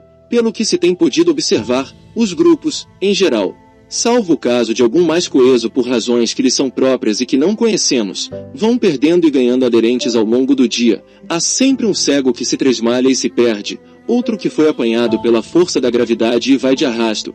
Pode ser que o aceitem, pode ser que o expulsem, depende do que traga consigo. A velha do primeiro andar abriu devagar a janela. Não quer que se saiba que tem esta fraqueza sentimental, mas da rua não sobe nenhum ruído. Já se foram, deixaram este sítio por onde quase ninguém passa. A velha deveria de estar contente. Desta maneira não terá de dividir com os outros as suas galinhas e os seus coelhos. Deveria de estar e não está. Dos olhos cegos saem-lhe 2 lágrimas. Pela primeira vez perguntou se tinha alguma razão para continuar a viver. Não achou resposta. As respostas não vêm sempre que são precisas. E mesmo sucede muitas vezes que ter de ficar simplesmente à espera delas é a única resposta possível. Pelo caminho que levavam passariam a 2 quarteirões da casa onde o velho da venda preta tinha o seu quarto de homem só, mas já tinham decidido que seguiriam adiante. Comida não há lá, de roupas não necessita, os livros não pode lê-los. As ruas estão cheias de cegos que andam à cata de comida. Entram e saem das lojas, de mãos vazias entram, de mãos vazias saem quase sempre. Depois discutem entre eles a necessidade ou a vantagem de deixarem este bairro e irem ao rabisco noutras partes da cidade. O grande problema é que, tal como estão as coisas, sem água corrente, sem energia elétrica, com as garrafas de gás vazias, e mais o perigo de fazer fogueiras dentro das casas, não se pode cozinhar, isto supondo que saberíamos aonde ir buscar o sal, o azeite, os temperos, na hipótese de querer preparar uns pratos com alguns vestígios dos sabores à antiga, que se houvesse hortaliças só com uma fervura nos daríamos por satisfeitos, o mesmo quanto à carne, além dos coelhos e galinhas de sempre, serviriam os cães e os gatos que se deixassem apanhar, mas, como a experiência é realmente a mestra da vida, até estes animais, antes domésticos, aprenderam a desconfiar dos afagos, agora caçam em grupo e em grupo se defendem de ser caçados, e como graças a Deus continuam a ter olhos, sabem melhor como esquivar-se, e atacar, se é preciso. Todas estas circunstâncias e razões têm levado a concluir que os melhores alimentos para os humanos são os de conserva, não só porque em muitos casos já vêm cozinhados, prontos para serem consumidos, mas também pela facilidade do transporte e comodidade da utilização. É certo que em todas as latas, frascos e embalagens várias que contêm este tipo de alimentos se menciona a data a partir da qual o seu consumo se torna inconveniente, e até, em certos casos, perigoso. Mas a sabedoria popular não tardou em pôr em circulação um dito de alguma maneira irrespondível, simétrico de outro que já deixou de se usar: olhos que não veem, coração que não sente, dizia-se, agora os olhos que não veem gozam de um estômago insensível. Por isso se comem tantas porcarias por aí. À frente do seu grupo, a mulher do médico dá mentalmente balanço à comida que ainda tem. Chegará, se tanto, para uma refeição, sem contar com o cão, mas ele que se governe pelos seus próprios meios. Aqueles que tão bem lhe serviram para afilar a galinha pelo pescoço e cortar-lhe a voz e a vida. Tem em casa, se bem se recorda, e se ninguém lá entrou, uma quantidade razoável de conservas, o adequado para um casal, mas aqui são 7 pessoas a comer, a reserva pouco irá durar, mesmo que lhe seja aplicado um severo racionamento básico. Amanhã, por estes dias, terá de voltar ao armazém subterrâneo do supermercado, terá de resolver se irá sozinha ou pedirá ao marido que a acompanhe, ou ao primeiro cego, que é mais novo e mais ágil. A escolha é entre a possibilidade de recolha de uma maior quantidade de comida e a rapidez da ação, incluindo, não esquecer, as condições da retirada.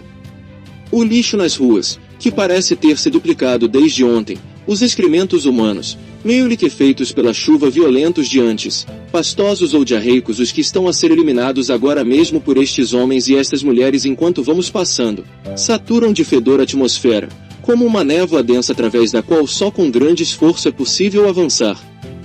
Numa praça rodeada de árvores, com uma estátua ao centro, uma matilha de cães devora um homem. Devia ter morrido há pouco tempo. Os membros não estão rígidos, nota-se quando os cães os sacodem para arrancar ao osso a carne filada pelos dentes.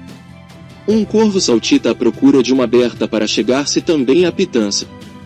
A mulher do médico desviou os olhos, mas era tarde demais. O vômito subiu-lhe irresistível das entranhas, 2 vezes, 3 vezes, como se o seu próprio corpo, ainda vivo, estivesse a ser sacudido por outros cães. A matilha da desesperação absoluta. Aqui cheguei.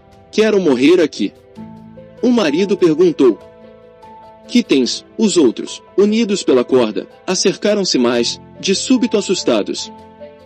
Que aconteceu? Caiu-te mal a comida.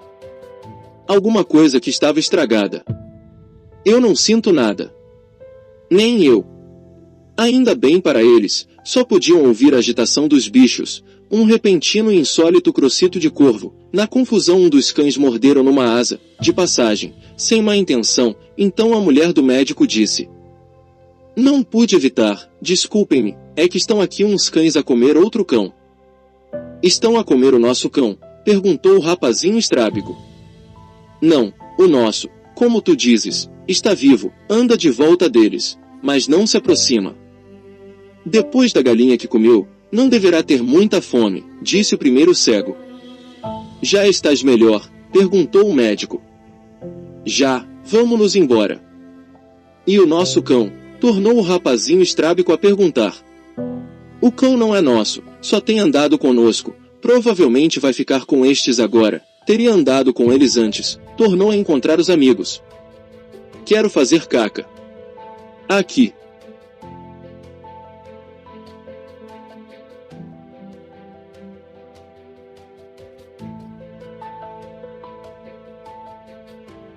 Estou muito aflito, dói-me a barriga, queixou-se o rapaz. Aliviou-se ali mesmo. Como lhe foi possível? A mulher do médico ainda vomitou uma vez, mas as suas razões eram outras. Atravessaram depois a larga praça e, quando chegaram à sombra das árvores, a mulher do médico olhou para trás. Tinham aparecido mais cães, havia já disputa sobre o que restava do corpo. O cão das lágrimas vinha aí, com o focinho rente ao chão como se estivesse a seguir um rasto, questão de costume, porque desta vez o simples olhar bastava para encontrar aquela quem procura. A caminhada continuou. A casa do velho da venda preta já ficou para trás, agora seguem por uma extensa avenida, com altos e luxuosos edifícios de um lado e do outro.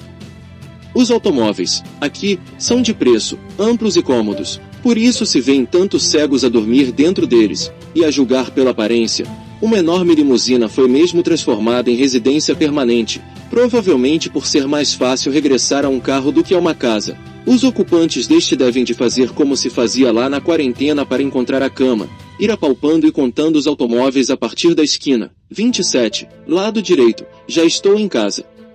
O edifício à porta do qual a limusina se encontra é um banco. O carro trouxe o presidente do Conselho de Administração à reunião plenária semanal, a primeira que se realizava desde que se tinha declarado a epidemia de mal branco, e não houve tempo depois para levá-lo à garagem subterrânea, onde esperaria o fim dos debates. O condutor cegou quando o presidente ia entrar no edifício, pela porta principal, como gostava, ainda deu um grito, estamos a falar do condutor, mas ele, estamos a falar do presidente, já não ouviu. Aliás, a reunião não seria tão plenária quanto a sua designação presumia. Nos últimos dias tinham cegado alguns dos membros do conselho. O presidente não chegou a abrir a sessão, cuja ordem de trabalhos previa precisamente a discussão e tomada de medidas para o caso de virem a cegar todos os membros do Conselho de Administração efetivos e suplentes. E nem sequer pôde entrar na sala de reuniões porque quando o ascensor o levava ao 15º andar, exatamente entre o 9º e o 10º, faltou a corrente elétrica, para nunca mais. E como uma desgraça nunca vem só, no mesmo instante cegaram os eletricistas que se ocupavam da manutenção da rede interna de energia e consequentemente também do gerador, modelo antigo, não automático, que andava tempos para ser substituído. O resultado, como antes se disse, foi ter ficado o ascensor parado entre o 9º e o 10º andares. O presidente viu cegar o ascensorista que o acompanhava, ele próprio perdeu a vista uma hora depois, e como a energia não voltou e os casos de cegueira dentro do banco se multiplicaram nesse dia, o mais certo é que os dois ainda lá estejam, mortos, escusado será dizê-lo, fechados num túmulo de aço, e por isso felizmente a salvo de cães devoradores. Não havendo testemunhas, e se as houve não consta que tenham sido chamadas a estes autos para nos relatarem o que se passou, é compreensível que alguém pergunte como foi possível saber que estas coisas sucederam assim e não de outra maneira. A resposta a dar é a de que todos os relatos são como os da criação do universo. Ninguém lá esteve, ninguém assistiu, mas toda a gente sabe o que aconteceu. A mulher do médico tinha perguntado: que se terá passado com os bancos? Não era que lhe importasse muito. Apesar de ter confiado as suas economias a um deles, fez a pergunta por simples curiosidade, apenas porque o pensou, nada mais, nem esperava que lhe respondessem, por exemplo, assim. No princípio, Deus criou os céus e a terra era informe e vazia, as trevas cobriam o abismo, e o Espírito de Deus movia-se sobre a superfície das águas. Em vez disto, o que sucedeu foi o velho da venda preta dizer enquanto seguiam a avenida abaixo.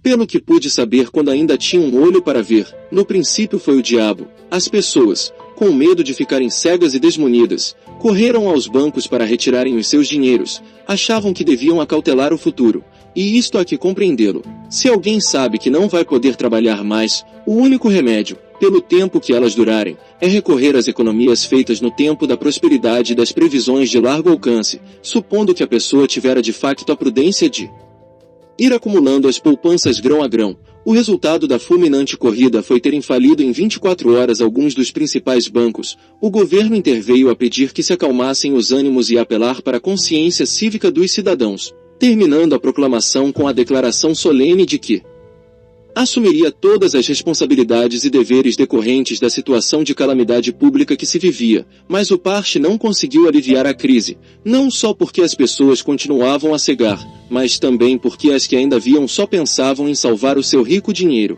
Por fim, era inevitável. Os bancos, falidos ou não, fecharam as portas e pediram proteção policial. Não lhe serviu de nada. Entre a multidão que se juntava aos gritos diante dos bancos havia também polícias à paisana que reclamavam o que tanto lhes tinha custado a ganhar. Alguns, para poderem manifestar-se à vontade, haviam até avisado o comando de que estavam cegos, deram portanto baixa. E os outros, os ainda fardados e ativos, de armas apontadas às massas insatisfeitas, de repente deixavam de ver o ponto de mira. Estes, se tinham dinheiro no banco, perdiam todas as esperanças e ainda por cima eram acusados de terem pactuado com o poder estabelecido. Mas o pior veio depois, quando os bancos se viram assaltados por hordas furiosas de cegos e não cegos, porém desesperados todos. Aqui já não se tratava de apresentar pacificamente no balcão um cheque à cobrança, dizer ao empregado: quero retirar o meu saldo, mas de deitar a mão ao que se pudesse, ao dinheiro do dia.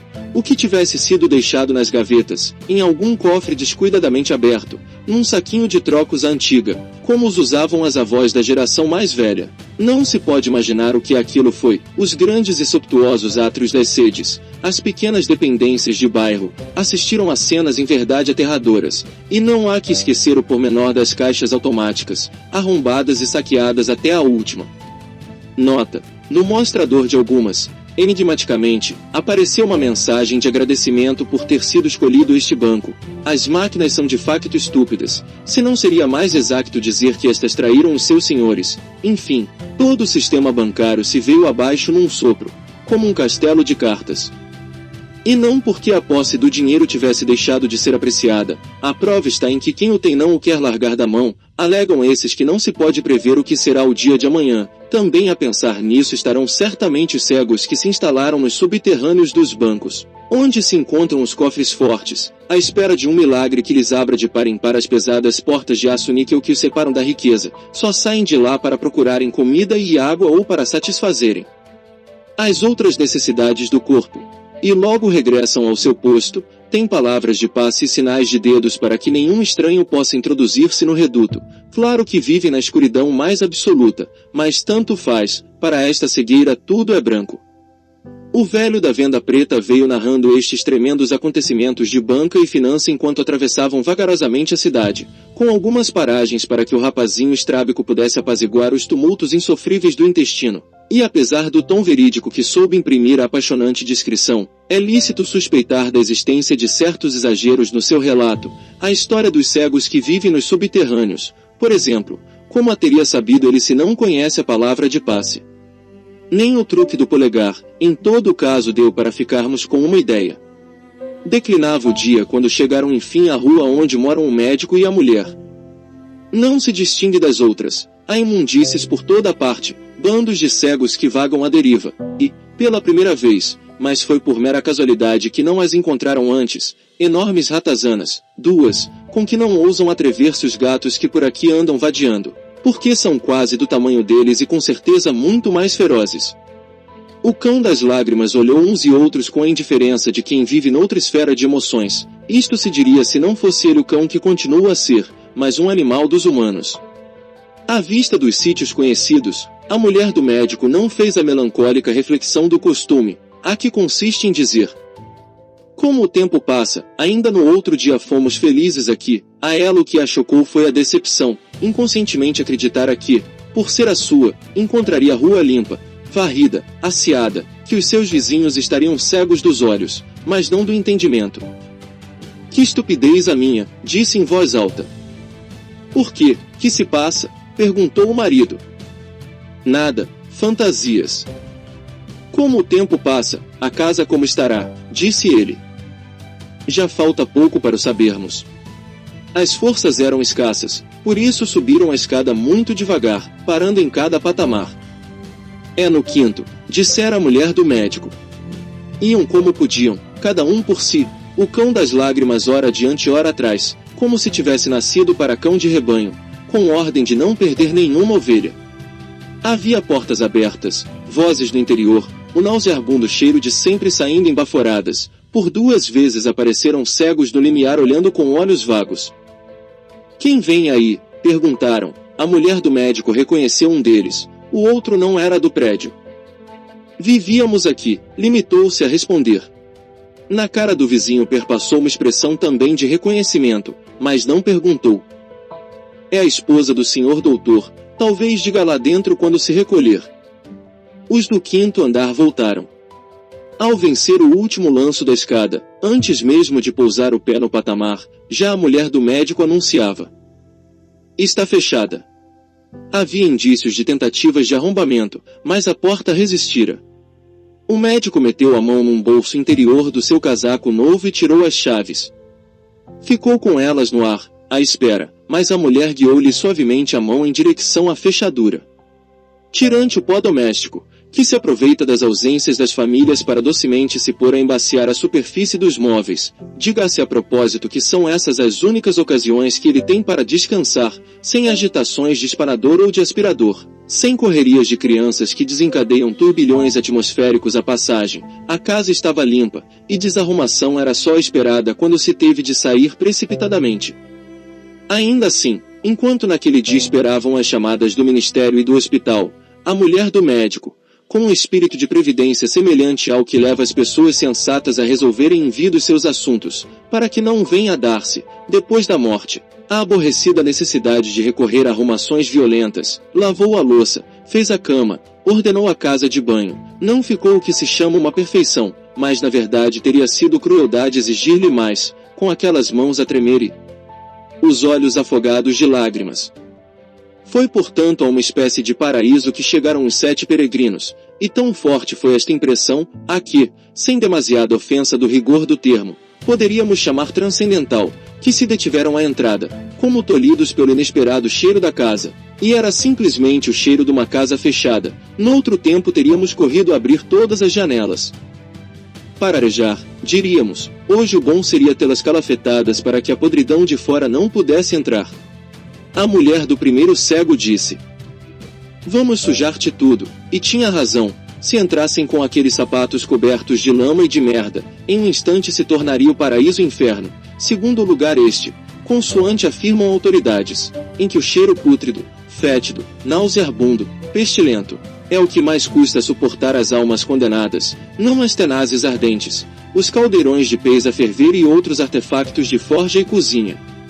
Desde épocas imemoriais que o costume das donas de casa tinha sido dizer: Entrem, entrem, ora essa, não tem importância, o que se suja limpa-se, mas esta, tanto quanto os seus convidados, sabe de onde vem, sabe que no mundo em que vive o que está sujo sujar-se-á ainda mais, por isso lhes pede e agradece que se descalcem no patamar. É certo que os pés também não estão limpos, mas não há comparação, as toalhas e os lençóis da rapariga dos óculos escuros para algo serviram, levaram a maior. Entraram pois descalços. A mulher do médico procurou e encontrou um saco grande de plástico onde meteu todos os sapatos, com vista a uma lavagem. Não sabia quando nem como, depois levou-o para a varanda. O ar de fora não piorará por isso. O céu começava a escurecer, havia nuvens carregadas. Quem dera que chovesse, pensou. Com uma ideia clara do que era preciso fazer, voltou aos companheiros. Estavam na sala, quietos, de pé. Apesar de tão cansados, não se tinham atrevido a procurar um assento. Só o médico percorria vagamente os móveis com as mãos, deixava-lhe sinais na superfície. Era a primeira limpeza que começava. Alguma desta poeira já lá vai agarrada às pontas dos dedos. A mulher do médico disse: Dispam-se todos, não podemos ficar como estamos. As nossas roupas estão quase tão sujas como os sapatos.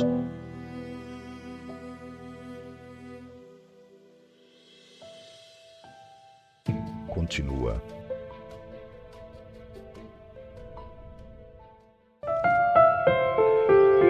Blindness.